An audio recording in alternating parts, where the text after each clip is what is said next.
अस्सलाम वालेकुम। जब हम डिफरेंट एल्गोरिदम्स को यूज़ करते हैं तो उसमें हमारा मेन इंटरेस्ट ये होता है कि हम ये देखें कि कौन सा क्लासिफिकेशन का एल्गोरिदम जो है वो हमारी प्रॉब्लम पे बेहतर काम कर रहा है। इसके लिए हम इस डेमो के अंदर एक डाटा सेट जो है, जो ब्रेस्ट कैंसर का डाटा सेट जिसको हम देखते आ रहे हैं, उसको हम लोड करते हैं और 4 डिफरेंट क्लासिफायर जो अभी तक हमने देखे हैं उनको यूज़ करते हुए उनको कंपेयर करते हैं और देन उसको हम एक ग्राफ की फॉर्म में जो है वो प्रेज़ेंट करेंगे। सबसे पहले हम डाटा जो है उसको लोड कर लेते हैं। उसके लिए हम उस फंक्शन को एक्चुअली इंपोर्ट कर लेते हैं sklearn में से।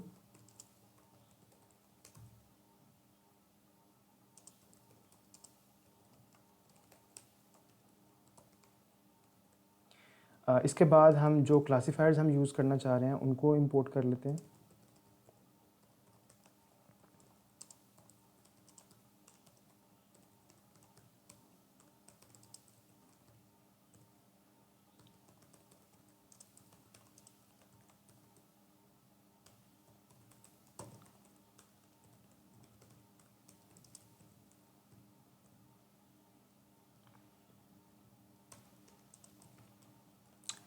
ट्री में से हम इंपोर्ट कर लेते हैं डिसीजन ट्री क्लासिफायर को और एंसेंबल में से हम इंपोर्ट कर लेते हैं रैंडम फॉरेस्ट क्लासिफायर को एंड मॉडल सिलेक्शन में से हम इंपोर्ट कर लेते हैं ट्रेन टेस्ट स्प्लिट को। तो रैंडम फॉरेस्ट जो है वो सही तरह से इंपोर्ट नहीं हो सका।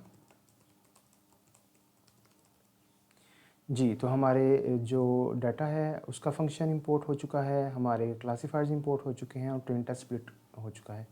सबसे पहले हम डाटा सेट को लोड कर लेते हैं।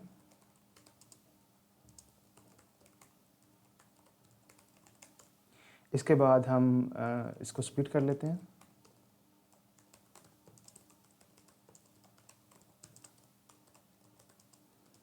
और इसके लिए हम ट्रेन टेस्ट स्प्लिट का फंक्शन यूज़ करते हैं। इसको हम कैंसर डाटा सेट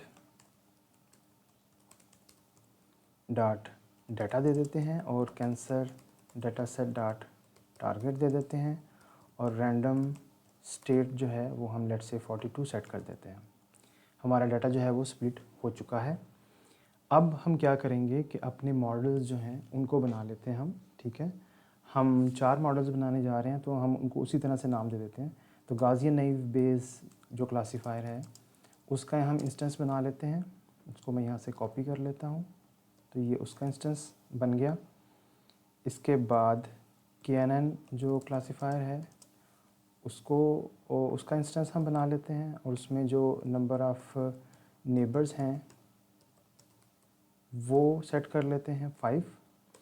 और इसी तरह से डिसीजन ट्री क्लासिफायर जो है वो हम बना लेते हैं DT क्लासिफायर और इसमें हम मैक्स डेप्थ सेट कर देते हैं 4 और रैंडम स्टेट इसकी 0 सेट कर लेते हैं। इसी तरह से हम रैंडम फॉरेस्ट क्लासिफायर जो है वो भी उसका इंस्टेंस बना लेते हैं, उसको भी हम यहाँ से कॉपी कर लेते हैं और इसमें नंबर ऑफ़ एस्टिमेट्स जो हैं वो हम दे देते हैं 100 और इसकी भी जो रैंडम स्टेट है वो 0 दे देते हैं। Number of estimators. जी, तो हमारे चारों क्लासिफायर जो हैं वो इनिशियलाइज़ हो चुके हैं। अब हम इनको ट्रेन करवा लेते हैं। तो इसके लिए हम यहाँ पे कॉपी करके इधर पेस्ट कर लेते हैं dot fit x train y train और मैं इसी लाइन को कॉपी करके यहाँ पे पेस्ट कर लेता हूँ। KNN के लिए भी मैं सेम काम करूँगा, डिसीजन ट्री के लिए भी सेम काम करूँगा और रैंडम फॉरेस्ट के लिए भी सेम काम करूँगा। तो ये चारों जो हैं ये ट्रेन हो चुके हैं। इसके बाद नेक्स्ट मैं क्या करूँगा, इनकी एक्यूरेसी निकाल लेता हूँ। तो एक्यूरेसी जो है वो मैं किस तरह से निकालूँगा, यहाँ पे मैं इनको इसका स्कोर का फंक्शन कॉल कर लूँगा, उसमें मैं x टेस्ट y टेस्ट दे दूँगा और और यहाँ पे मैं सेम काम करूँगा और यहाँ पे भी मैं सेम काम करूँगा। पहले मैं इसको क्लियर कर लूँ और देन मैं ये स्कोर जो फंक्शन है ये सब पे कॉल कर लेता हूँ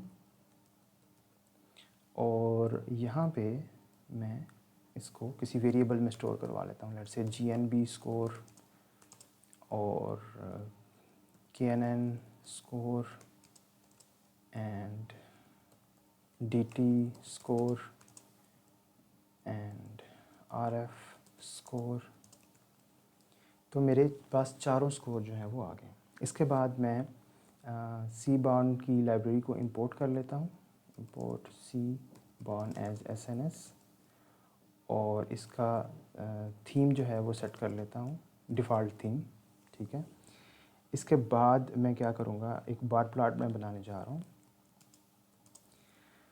SNS डॉट बार प्लॉट, इसके अंदर मैं x दे देता हूँ जी। x क्या है मेरा, गॉसियन नेव बेस है एंड उसके बाद KNN है। उसके बाद मैंने डिसीजन ट्री जो है वो यूज़ किया है एंड उसके बाद मैंने रैंडम फॉरेस्ट जो है उसको ट्रेन करवाया है और उसका स्कोर है मेरे पास। और y एक्सिस में मैं इनके स्कोर दे देता हूँ। ठीक है, यानी कि GNB का स्कोर, KNN का स्कोर और उसके बाद DT का स्कोर और RF का स्कोर। ठीक है, तो ये फर्दर इस पे मैं ये कर लेता हूँ कि जो मेरे पास एक्सिस आ रहे हैं उसके मैं बार के लेबल भी सेट कर लेता हूँ ताकि मुझे क्लियरली नज़र आए। x डॉट कंटेनर्स 0, ये मैं बेसिकली इससे इसलिए कर रहा हूँ क्योंकि जो बार्स आ रहे हैं मेरे पास उसके ऑन टॉप ऑफ दैट उसकी जो एक्यूरेसी है वो भी मुझे लिखी हुई नज़र आए विद 2 डेसिमल प्लेसेस। ठीक है, तो आप यहाँ पे देख सकते हैं कि आपको किस तरह से डिफरेंट एल्गोरिदम्स की परफॉर्मेंस आ रही है। गॉसियन नेव बेस की जो ब्रेस्ट कैंसर पे 96% आ रही है, डिसीजन ट्री की 95% आ रही है और KNN और रैंडम फॉरेस्ट की जो है वो 97% आ रही है। अच्छा, इसमें आप फर्दर ऑप्टिमाइज़ कर सकते हैं। फॉर एग्जांपल KNN में मैंने नंबर ऑफ़ नेबर्स जो हैं वो 5 रखे हैं, तो आप उसको कम ज़्यादा करके देख सकते हैं। इसके अलावा मैंने इसमें ट्रेनिंग की एक्यूरेसी को नहीं कंपेयर किया, मैं जिस टेस्ट की एक्यूरेसी को देख रहा हूँ, तो उसको भी आपको देखना चाहिए ताकि आप ओवरफिटिंग से बच सकें। लेकिन अल्टीमेटली इससे आपको ये आइडिया हो गया कि किस तरह से आप डिफरेंट एल्गोरिदम्स को, क्लासीफायर्स को जो है वो कंपेयर कर सकते हैं और फिर उस कंपैरिजन को आप फिर प्रेजेंट कहीं पे कर सकते हैं।